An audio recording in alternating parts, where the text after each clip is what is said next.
বিপ্লব ভাই বুঝছে না উনি মনে করছে অন্য হুজুর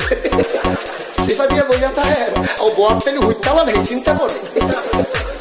না বইয়া থাকে পরে কইতাস আরো কইতে আরো কিছু কথা লইয়া যান ভাই যাইবেন দুইটা কথা লইয়া